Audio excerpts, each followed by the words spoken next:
नमस्कार, अमर उजाला बोनस में आपका स्वागत है। मेरा नाम है शुभम शंकधर और आप देख रहे हैं बोनस पॉइंट। आज बोनस पॉइंट में डिकोड करेंगे आरबीआई की पॉलिसी को। आरबीआई पॉलिसी को डिकोड करने के लिए मेरे साथ द बोनस के एडिटर अंशुमान तिवारी जी जुड़ गए हैं। सर, बहुत स्वागत है आपका। अंशुमान जी से चर्चा शुरू करें उससे पहले आपको बता दें कि आरबीआई पॉलिसी की कौन कौन सी परतें दरअसल आज हम शो में खोलने वाले हैं, और इसके अलावा एक और जरूरी खबर है जिसको नहीं छोड़ा जा सकता, उसको भी हमने शामिल किया है आज अपनी चर्चा के लिए। पहली खबर वही होगी, बीमा पर नहीं घटेगा जीएसटी।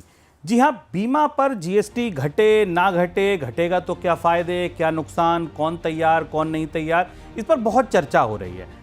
सरकार ने कहा है कि एक बार हम फिर से कोशिश करेंगे, सिफारिश करेंगे कि बीमा पर जीएसटी घटा दिया जाए।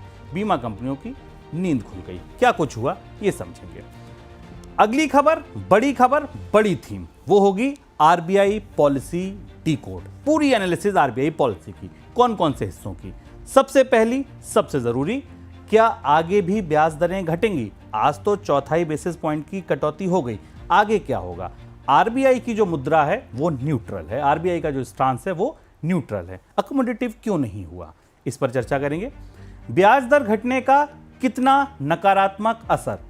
जी हां, आपने सही सुना, नकारात्मक असर। हम हमेशा ये सुनते हैं कि जब ब्याज दरें घटी तो ये इकोनॉमी के लिए अच्छा, आम लोगों के लिए अच्छा, लेकिन शायद मेरे हिसाब से पहली बार ऐसा हो रहा है जब ब्याज दरें घटने के समय नकारात्मक असर की भी चर्चा हो रही है। क्यों हो रही है, किस संदर्भ में हो रही है, इसको समझेंगे अंशुमान जी से।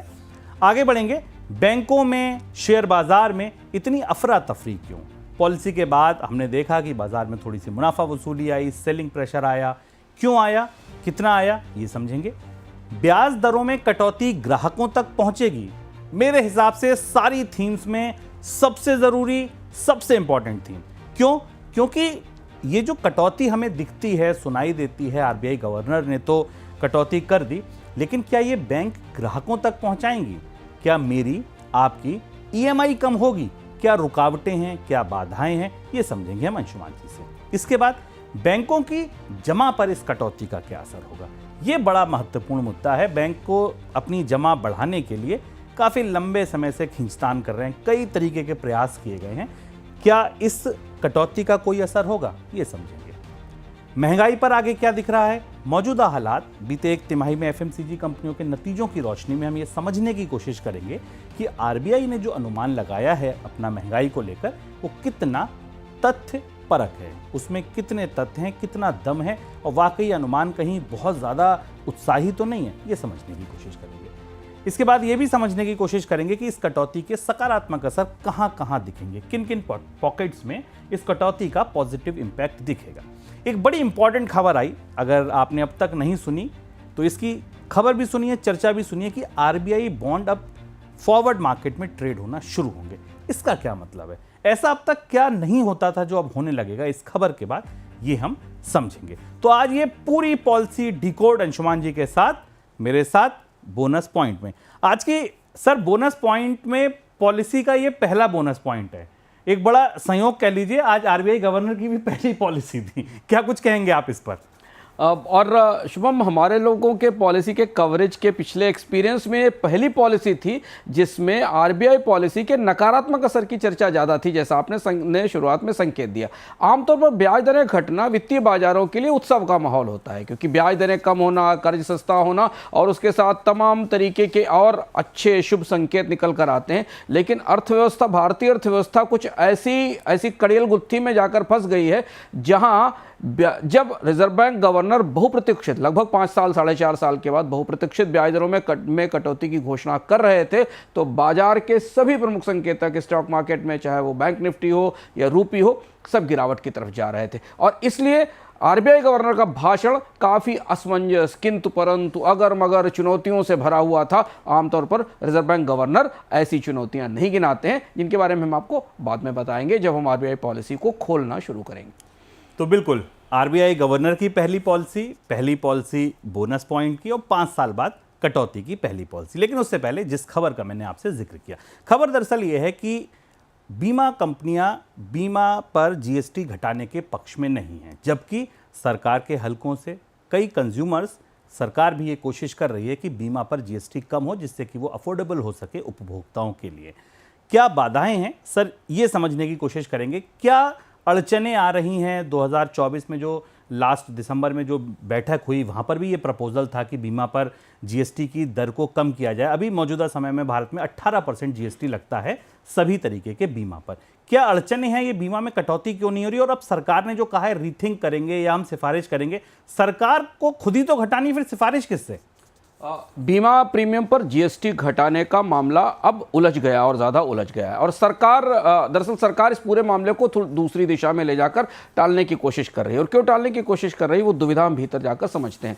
शायद बीमा प्रीमियम पर जीएसटी एक पहली ऐसी चीज़ है जिस पर जीएसटी काउंसिल की कमेटी खुद असहमत है। जीएसटी काउंसिल की कमेटी की एक रिपोर्ट आई थी पिछली बैठक में, इससे पहले वाली बैठक में जो उदयपुर की बैठक थी, इससे पहले बैठक में आई थी, और उसमें उन्होंने कहा था कि टर्म इंश्योरेंस और बुजुर्गों के लिए हेल्थ इंश्योरेंस के प्रीमियम पर जीएसटी नहीं होना चाहिए। जीएसटी काउंसिल की इंटरिम बैठक की बात है। नितिन गडकरी जो केंद्रीय मंत्री हैं, उनकी सिफारिश तो छोड़ दीजिए, काउंसिल ने खुद एनालिसिस करके, रिसर्च करके इस जीएसटी को पूरी तरह गैर जरूरी और गलत पाया था और यह कहा था कि बाकी जो प्रीमियम है उन पर कम से कम 18% से घटाकर 5% जीएसटी तो किया जा सकता है। फिर भी सरकार ऐसा क्यों करना नहीं चाहती और क्यों नहीं हो रहा है, हम आपको एक एक बिंदु से बताते हैं और इसलिए लगता है कि आने वाले समय में आपके बीमा प्रीमियम पर जीएसटी कम नहीं होगा। दरअसल हेल्थ और लाइफ इंश्योरेंस प्रीमियम पर जीएसटी घटाना बड़ा महंगा सौदा है सरकार के लिए। अभी संसद के पिछले सत्र में सरकार को ने आंकड़े रखे थे और जिसमें उन्होंने बताया था कि 2023-24 में हेल्थ इंश्योरेंस और लाइफ इंश्योरेंस पर सरकार का जीएसटी कलेक्शन 16,398 करोड़ रुपए था, जबकि 2019-20 में केवल 2,101 करोड़ रुपए था। यानी करीब करीब 600% की कमाई बढ़ी है। इतनी कमाई बढ़ने वाला जो क्षेत्र है उससे कैसे टैक्स घटा दिया जाए, और ये दुविधा जीएसटी काउंसिल की बैठक के अंदर निकल कर आई थी। जीएसटी के संग्रह में गिरावट वैसे ही आ रही है, हम आपको बताते रहें। अब काउंसिल की बैठक में भी चर्चा थी, जो पिछली बैठक थी जिसमें चर्चा में ये प्रस्ताव आया था और उसे स्वीकार नहीं किया गया कि अगर बीमा प्रीमियम पर जीएसटी 5% कर दिया जाए तो करीब करीब 2500 से 2600 करोड़ का लॉस होगा रेवेन्यू का, सीधे सीधे इसे घटाने से, क्योंकि एक बड़ा स्रोत रेवेन्यू का हो गया है। अब इसके बाद जो दूसरा पहलू है जिस पर आज जिसका इशारा किया गया, हालांकि ये बात वहाँ की बैठक में भी आई थी, बीमा कंपनियों ने ये कहा कि अगर जीएसटी घटाएंगे तो हमारा इनपुट टैक्स क्रेडिट भी खत्म हो जाएगा। आपको पता है कि जीएसटी व्यवस्था के तहत जिस सेवा के पर या जिस कच्चे माल पर कोई टैक्स देता है उसे उसकी वापसी मिलती है। अंदर की बात यह है कि केंद्र सरकार ने जीएसटी पर प्रीमियम पर जीएसटी घटाने की स्थिति में इनपुट टैक्स क्रेडिट जारी रखने की गारंटी नहीं दी है। जीएसटी काउंसिल की पिछली बैठक में केंद्र सरकार की तरफ से शायद स्पष्ट रूप से कहा गया था कि अगर जीएसटी घटाया जाएगा तो आईटीसी नहीं दिया जाएगा। उस स्थिति में बीमा कंपनियां प्रीमियम बढ़ा देंगी क्योंकि आपको मिलने वाला बीमा और ज़्यादा महंगा हो जाएगा। पिछली बैठक में यह मामला आईआरडीए को सौंपा गया था। आईआरडीए इस प्रस्ताव पर विचार कर रही है और इसलिए अब पूरा मामला सरकार की राजस्व जरूरतें, महंगा प्रीमियम और बीमा कंपनियों की तरफ से भविष्य में आने वाली प्रीमियम की दरों में बढ़ोतरी के बीच में फंस गया है। तीसरी चीज़ है कि केंद्र और राज्य सरकारें मिलकर इसका, खासतौर से राज्य सरकारें, इसका आर्थिक नुकसान उठाने को तैयार नहीं है और इसलिए शायद इस बात की उम्मीद कम है कि केंद्र सरकार या जीएसटी काउंसिल जीएसटी बीमा प्रीमियम पर जीएसटी में कोई बड़ी कटौती या कमी करेगी। सांकेतिक कमी हो सकती है, लेकिन उसके लिए भी केंद्र और राज्य सरकारों को नुकसान उठाने पर राजी होना पड़ेगा। चलिए आगे बढ़ते हैं अपनी आज की सबसे बड़ी, सबसे ज़रूरी थीम की ओर, जो है आरबीआई पॉलिसी। आरबीआई पॉलिसी को डिकोड करते हैं। अंशुमान जी से अलग अलग चरणों में अलग अलग मुद्दों पर, बिंदुओं पर चर्चा करते हैं, लेकिन सबसे पहले मैं आपको आरबीआई पॉलिसी की जो मुख्य बातें थीं आरबीआई पॉलिसी की, वो मैं आपको बता देता हूँ। आरबीआई पॉलिसी में लगभग मुख्य तौर पर 3 चीज़ों पर बात कही जाती है। एक रेट्स को लेकर, जो भी नीतिगत दरें होती हैं उनको लेकर, दूसरी इन्फ्लेशन को लेकर और तीसरी ग्रोथ को लेकर। रेट्स में क्या हुआ, रेपो रेट को 4 बेसिस पॉइंट से घटाकर 6.25% कर दिया गया। एसडीएफ रेट 6% पर, एमएसएफ और बैंक रेट 6.5% पर, इंस्टांस को न्यूट्रल रखा गया।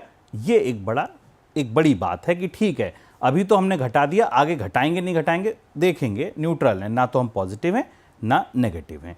फोकस जो आरबीआई ने बताया वो यही है कि जो इन्फ्लेशन है उसको हम टारगेट जो है 4% उसकी तरफ अलाइन करेंगे और ग्रोथ को सपोर्ट करेंगे, यही फोकस है। ग्रोथ पर आरबीआई ने क्या बोला, ग्रोथ पर कहा कि 24-25 में जीडीपी ग्रोथ 6.4% रही, 2025-26 में इसके 6.7% रहने का अनुमान है। अंडरलाइन 7% से नीचे है, इस बार से 0.3% ऊपर, 300 बेसिस पॉइंट ऊपर है। क्वार्टर 1 में 6.7% रहेगी, क्वार्टर 2 में 7% रहेगी, क्वार्टर 3 में 6.5% और क्वार्टर 4 में 6.5% रहेगी। इस तरीके से एवरेज 6.7% का आएगा। की ड्राइवर क्या होंगे? कहा है house hold consumption, fixed investment और सर्विस एक्सपोर्ट, इन 3 से ग्रोथ को सहारा मिलेगा। डाउनसाइड रिस्क कहाँ है? ट्रेड वॉर से और जियोपॉलिटिकल टेंशन से, फाइनेंशियल मार्केट की अनसर्टेनिटी से। बात ग्रोथ की खत्म। आते हैं इन्फ्लेशन पे। इन्फ्लेशन पे क्या कहा? इन्फ्लेशन पर यह कहा कि हेडलाइन इन्फ्लेशन जो है वो सॉफ्ट हुई है नवंबर दिसंबर 2024 में। 24-25 में सीपीआई इन्फ्लेशन जो नीतिगत दरों का आधार होती है वो 4.8% रहने का अनुमान है ओवरऑल। टारगेट से आप लगा लीजिए 800 बेसिस पॉइंट ज़्यादा। 25-26 में 4.2% रहने का अनुमान है। क्वार्टर 1 4.5% पे खत्म होगा, क्वार्टर 2 4% पे खत्म होगा, क्वार्टर 3 3.8% पे खत्म होगा और क्वार्टर 4 4.2% पे। ओवरऑल पूरे साल में 4.2% इन्फ्लेशन रहेगी। फैक्टर क्या होंगे? फूड इन्फ्लेशन कमजोर होगी और कोर इन्फ्लेशन मॉडरेट होगी। ये उनके फैक्टर हैं। अपसाइड रिस्क कहां से आता है? अगेन वही ग्लोबल फाइनेंशियल मार्केट से, एनर्जी प्राइसेस से और वेदर इवेंट से, यानी कि मौसम पर आप नजर बना के रखिए। 21 तारीख को एमपीसी के मिनट्स आएंगे, तब और इसको टटोलेंगे, पंक्तियों के मध्य क्या क्या छिपा है ये जानने की कोशिश करेंगे। और अगली बैठक 7 से 9 अप्रैल 2025 पे होगी। ये मैंने आपको पूरी पॉलिसी 1 मिनट में समझा दी। चलिए अब एक एक करके अंशुमान जी की टिप्पणी लेते हैं। सर, पहली टिप्पणी, नजरिया न्यूट्रल क्यों, मुद्रा न्यूट्रल क्यों, अकोमोडेटिव क्यों नहीं? जब कट शुरू हुआ 5 साल बाद तो अब ये तो लंबा चलना था, ऐसी उम्मीद थी।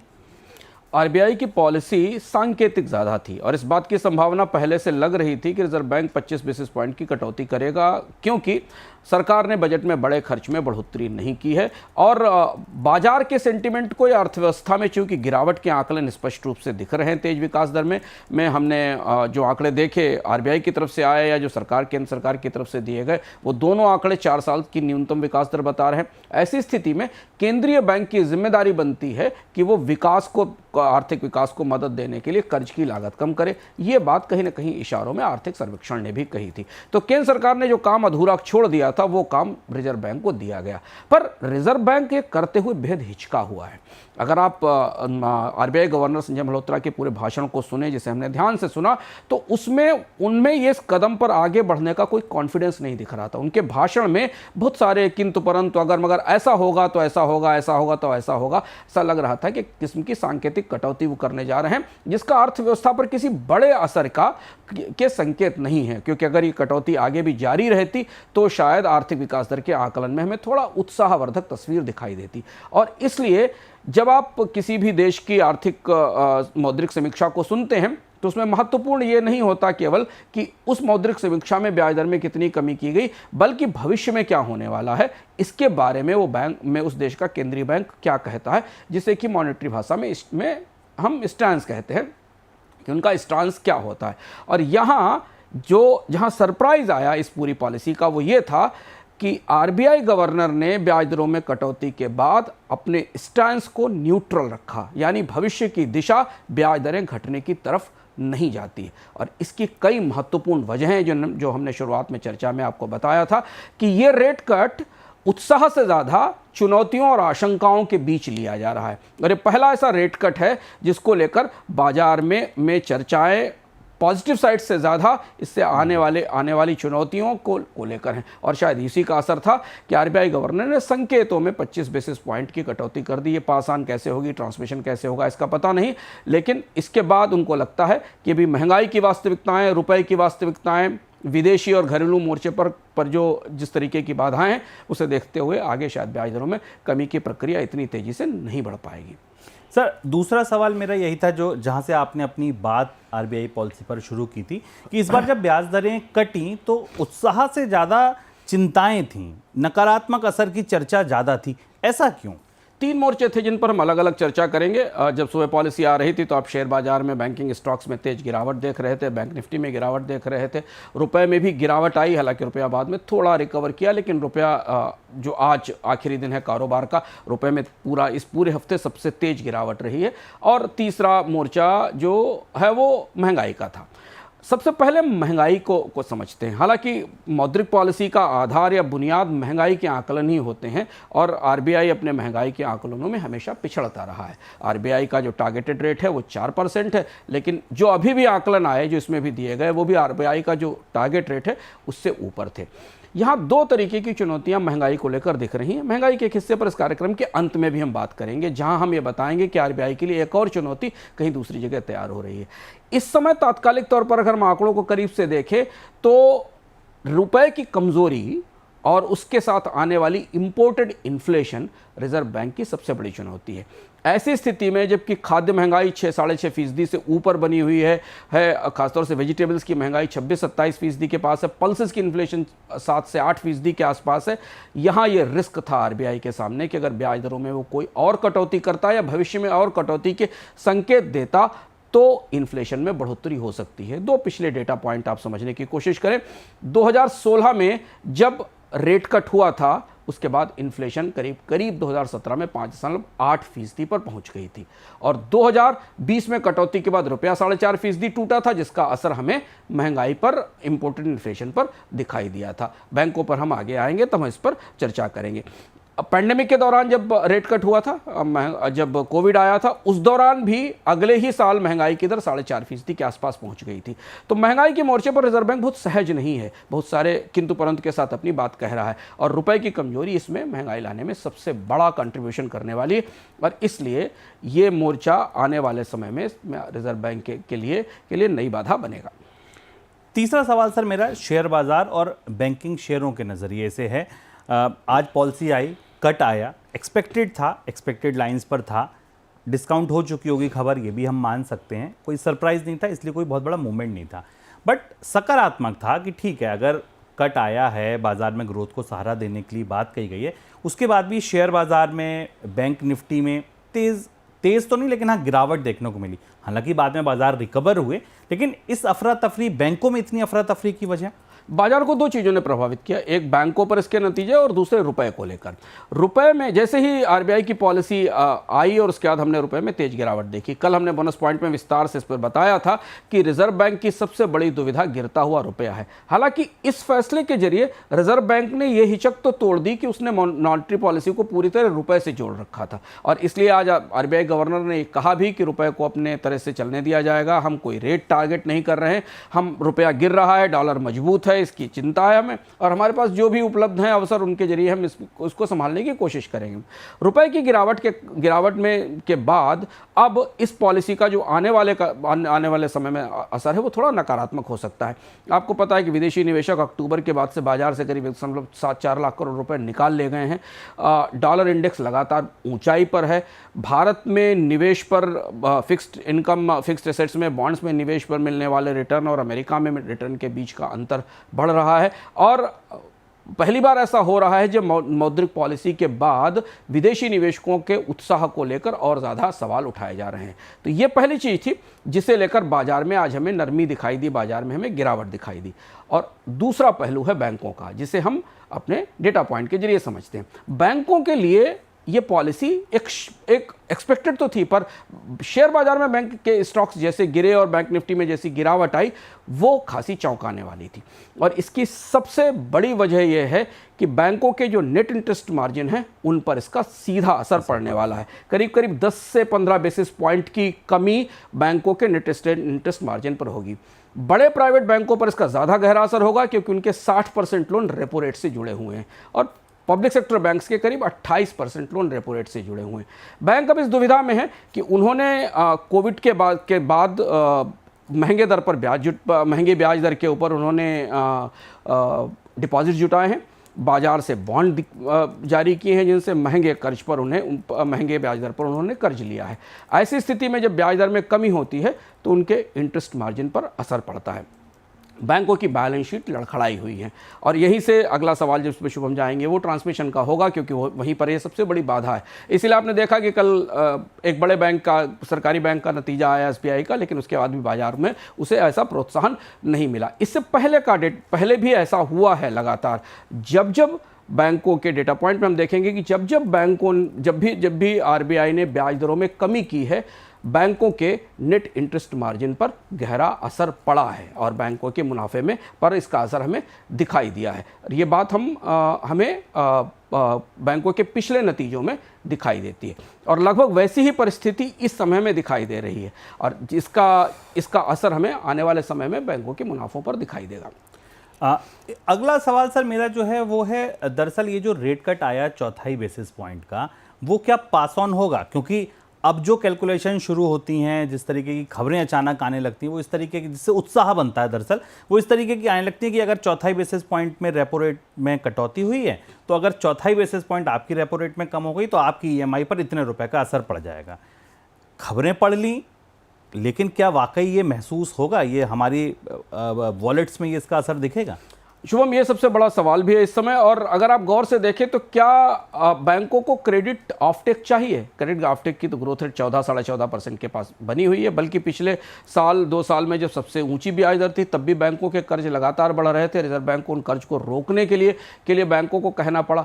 तो यहाँ बैंक अपनी बैलेंस शीट की उनकी जो स्थिति है, उनकी जो MCLR है, उसे देखते हुए शायद इस 25 बेसिस पॉइंट को पास ऑन करने में लंबा समय लगाएंगे। और इसलिए जो उत्साह बन रहा है ना बाजार में कि तुरंत इस पैसे से होम लोन की दरें सस्ती हो जाएंगी, ऑटो लोन की दरें सस्ती हो जाएंगी, वैसा कुछ नहीं था। इसलिए आज बाजार में कंजम्पशन स्टॉक्स में भी गिरावट हमने देखी, ऑटो स्टॉक्स में थोड़ी बहुत हमने बढ़ोतरी देखी थी। उसकी वजह यह है कि पिछले 2016 से 2020 के बीच का अगर आंकड़ा देखें तो उस दौरान भी जो ब्याज दरों में कटौती की गई थी, उसका ट्रांसमिशन करने में, उसे ग्राहकों तक पहुंचाने में बैंकों को बहुत लंबा समय लगा था। और ऐसा क्यों होता है, इसे समझना ज़रूरी है, क्योंकि बैंकों की लागत उनके जुटाए गए फंड की पर खासी बढ़ी हुई है इस समय, क्योंकि उन्होंने जिस दर पर, ब्याज दर पर बचत दर पर अपने पास फंड जुटाए हैं, उनकी लागत को बैलेंस करने के लिए बैंक अभी इस स्थिति में नहीं है कि वो कर्ज पर ब्याज दरें तेजी से घटा दें। तो इसलिए ये कटौती सांकेतिक है, इसका कोई सीधा असर तत्काल होम लोन या ऑटो लोन की दरों पर बड़े पैमाने पर नहीं दिखाई देगा। हाँ, कॉर्पोरेट्स के लिए ये बेहतर विकल्प है, क्योंकि जिनके लोन रेपो रेट से कनेक्टेड हैं, उनके लिए, जिनके बड़े आकार के लोन हैं, उन्हें फ़ायदा मिलेगा। और जैसे हमने शुरुआत में बताया कि बैंकों की समय सबसे बड़ी चिंता उनके नेट इंटरेस्ट मार्जिन है, उनकी प्रॉफिटेबिलिटी है, उनकी लाभप्रदता है, जिस पर वो पहले निगाह रखेंगे। और यही वजह थी शायद शुभम की RBI ने न्यूट्रल स्टांस रखा, क्योंकि RBI गवर्नर अगर ब्याज दरों में कटौती के संकेत आगे तक देते तो हमें बैंकिंग स्टॉक्स पर और बैंकिंग कंपनियों की प्रॉफिटेबिलिटी को लेकर और गहरे सवाल उठते नजर आते। अगला सवाल सर जो है वो है, दरअसल जो उपभोक्ता हैं इनके दूसरे सिरे का। एक सिरे पर तो ठीक है, कर्ज लेने वाले हैं, जिनके कर्ज रेपो रेट से लिंक्ड हैं, उनको थोड़ा बहुत राहत दिखेगी, नए वालों को भले ना दिखे। लेकिन जो जमा वाले हैं उनकी कतार लंबी है, उनकी संख्या ज़्यादा है। बैंकों की जमा पर इसका क्या असर होगा, जमा करने वाले लोगों पर इसका क्या असर होगा? बैंक डिपॉजिट की कमी से जूझ रहे हैं, हम लगातार इसे देख रहे हैं। बैंकों ने, IBA ने और बैंक ने सरकार से भी इस बात की सिफारिश की थी। आमतौर पर ब्याज दरों में कटौती जब तक सतत नहीं होती है, निरंतर नहीं होती है, तब तक उसका सीधा ट्रांसमिशन बचत पर इंटरेस्ट रेट को कम करने में नहीं दिखता है।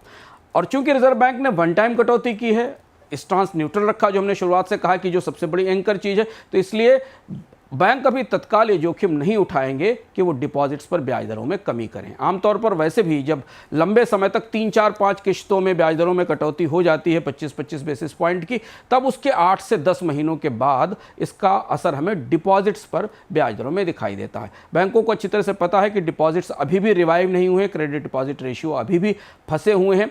हालांकि हाल में थोड़ी रियायतों के बाद और इनकम टैक्स में ताज़ी रियायत के बाद बैंकों को उम्मीद है कि शायद बचतों में थोड़ा पैसा आएगा। जो सीनियर सिटीजन्स को रियायत दी गई हैं उनकी बचतें शायद बाजार उन बैंकों के पास आएंगी। लेकिन बैंकों की बैलेंस शीट को अगर आप करीब से देखें, उनके इंटरेस्ट मार्जिन्स को देखें, उनके फंड की कॉस्ट को देखें, उनकी जो marginal cost of lending rates है, इन्हें देखें, तो ऐसी स्थिति में बैंक फिलहाल डिपॉजिट्स पर ब्याज दरें घटाना तत्काल शुरू करने वाले नहीं है। सर, एक जगह आपने चर्चा की रुपए के कमज़ोर होने से इम्पोर्टेड महंगाई की, ठीक है। पुराने अनुभव भी आपने बताया कि जब रुपया टूटा 4-4.5% तो इम्पोर्टेड महंगाई को इसने आग दी। अब अगर हम घरेलू महंगाई की बात करें, घरेलू मोर्चे पर जो स्थिति है वो क्या है, इससे पहले मैं सवाल पूछूं, कुछ आंकड़े आप लोगों को बता देता हूं। वो आंकड़े ये हैं कि तीसरी तिमाही के जब नतीजे एफएमसीजी कंपनियों के आए तो उसमें ये पता चला कि जो कंपनियों का सेल्स वैल्यू है, यानी कि जो उनकी टॉप लाइन है, वॉल्यूम है, रेवेन्यू है, वो 10% से ज़्यादा बढ़ा, 10.5% बढ़ा। और ये बीते 4 क्वार्टर की सबसे तेजी थी। इसके 2 कारण थे। पहला कारण जो था वो था कंपनियों की तरफ से जो दाम बढ़ाए गए वो, और दूसरा कारण जो था वो ये था कि जो डिमांड निकलनी शुरू हुई, दूसरा कारण वो था। डिमांड को अगर आप शहर और गांव में बांटें तो गांव में जो डिमांड थी वो करीब करीब 9% से बढ़ी है, ग्रोथ जो आई है, जबकि शहरों में डिमांड केवल 5% से बढ़ी। एक ट्रेंड जो पता चला इस सर्वे से, नीलसन का सर्वे था, उससे जो तीसरा ट्रेंड पता चला वो ट्रेंड ये था कि जो कंज्यूमर है वो छोटे पैकेट्स पर, सैशे पर मूव हो रहे हैं। सर, कीमतें यहाँ बढ़ी, रेवेन्यू बढ़ा, इसकी वजह जो थी कीमतें बढ़ना थी। आगे आने वाले दिनों में फिर कीमतें बढ़ने को तैयार हैं, अगर रॉ मटेरियल, एनर्जी की कॉस्ट जिसके रिस्क लग रहे हैं उसकी वजह से। तो क्या आपको लगता है ये घरेलू महंगाई कितनी बड़ी चुनौती हो सकती है आरबीआई के लिए, भविष्य के लिए? इसलिए मैंने शुरुआत में कहा कि रिजर्व बैंक के महंगाई के आकलनों को हमेशा एक चुटकी नमक के साथ लेना चाहिए। और दो प्रेशर हैं महंगाई के। एक तो घरेलू प्रेशर है, जो रिजर्व बैंक ने खुद ही कहा कि मौसम अगर ठीक नहीं हुआ, मानसून में कुछ ऊंच नीच हुआ या आपूर्ति में कोई दिक्कत आई तो वो तो स्थायी बनी हुई महंगाई है, खाद्य महंगाई, जिस पर रिजर्व बैंक तमाम कोशिशों के बाद भी नियंत्रण नहीं कर पाया। कोर इन्फ्लेशन में कमी आई। दूसरा महत्वपूर्ण हिस्सा जहाँ जो प्रेशर पॉइंट है वो रुपये की कमजोरी है, इम्पोर्टेड इन्फ्लेशन, जिसे आरबीआई अब रोक नहीं सकता और अब रुपये में और तेज गिरावट आएगी।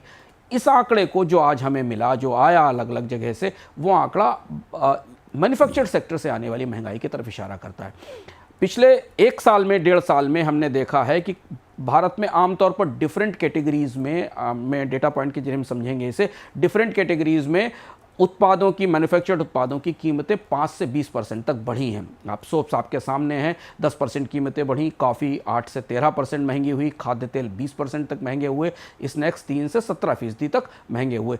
ये महंगाई ही हमें रिफ्लेक्ट होती दिखाई देती है या नज़र आती है हम एफएमसीजी कंपनियों के सेल्स के वॉल्यूम की ग्रोथ में, या सेल्स के जो रेवेन्यूज़ में 11% की ग्रोथ में नज़र आती है।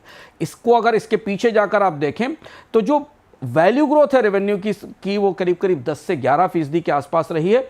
वॉल्यूम ग्रोथ में 7% है, यानी वॉल्यूम नहीं बढ़े, बड़ी संख्या में, बड़ी मात्रा में एफएमसीजी कंपनियां अपना सामान नहीं बेच पा रही हैं, बल्कि उन्होंने अपने प्रॉफिट्स को या अपने कारोबार को संभालने के लिए महंगाई की मदद ली है और इसलिए ग्रास मार्जिन्स पर भी असर पड़ा है। इसलिए आपको याद होगा कि पिछले साल कोविड के बाद हमने भारत में तमाम कंपनियों की तरफ से छोटे छोटे पैकेज में और छोटी तरीके की पैकिंग में सामानों को बेचना शुरू करते हुए देखा था, जिसका जिक्र शुभम ने आपसे किया, जिसको कि हम श्रिंकेन इन्फ्लेशन कहते हैं। क्योंकि लोगों की खपत सीमित हो गई थी महंगाई के कारण, तो वो बड़े आकार के 5 केजी, 6 केजी, 10 केजी के सामानों के बजाय 200 ग्राम, 250 ग्राम, 500 ग्राम के पैकेजेस खरीद रहे थे। अब यहाँ पर रिजर्व बैंक की चिंता यह है कि एफएमसीजी की प्राइस हाइक, जो आंकड़ा हमारे पास है वो दिखता है, हमारे रिसर्च से जो निकला है कि एफएमसीजी की प्राइस हाइक सीपीआई इन्फ्लेशन में, कंज्यूमर इन्फ्लेशन में कम से कम 1.5 से 2% का कंट्रीब्यूशन करती है, क्योंकि मैन्युफैक्चर्ड प्रोडक्ट्स का एक वेटेज है भारत के उपभोक्ता महंगाई में। और जब खाद्य महंगाई और इंपोर्टेड महंगाई बढ़ने का खतरा सर पर खड़ा हुआ है, ऐसी स्थिति में एफएमसीजी कंपनियां अपने मुनाफों को थामने के लिए आने वाले समय में अपने उत्पादों की कीमतों में एक और बढ़ोतरी करेंगी, क्योंकि कंपनियों की तरफ से लगातार इस तरीके की प्रतिक्रिया आ रही कि गिरता रुपया उनकी लागत बढ़ा रहा है और उसे हेज करने के लिए, कच्चे माल की लागत को हेज करने के लिए उन्हें अपने उत्पादों की कीमतों में बढ़ोतरी करनी होगी। और यहाँ हमें लगता है कि महंगाई का ये मोर्चा रिजर्व बैंक की महंगाई नियंत्रण की कोशिशों को पटरी से उतार सकता है। और यही एक और वजह थी कि आरबीआई ना तो महंगाई को लेकर आश्वस्त दिखा, ना रुपए की भविष्य की कीमत को लेकर आश्वस्त दिखा, और ना ही बैंकों पर इसके असर को लेकर आश्वस्त दिखा। इसलिए रिजर्व बैंक ने सांकेतिक तौर पर ब्याज दरों में कटौती की है। बिल्कुल। अरवन, ये जो शहरों की में सेल्स की जो ग्रोथ थी, ये भी बड़ा इम्पॉर्टेंट आंकड़ा है। अगर 2024 की तीसरी तिमाही आप देखिए तो 7.5% की ग्रोथ थी, जो अब शहरों में 5% रह गई है वॉल्यूम की ग्रोथ। जबकि गांव में रिकवरी दिख रही है। 5 से ऑलमोस्ट 10 गांव से मांग निकल रही है एफएमसीजी कंपनियों की। ये आंकड़ा इंपॉर्टेंट है कि गांव से डिमांड पिकअप हो रही है। आगे बढ़ते हैं सर, अब बात चुनौतियों की कर ली, आशंकाओं की कर ली, सकारात्मक असर कहीं दिखेगा इस रेट कट का? किसी पॉकेट में हम पॉजिटिव इम्पैक्ट भी देखेंगे?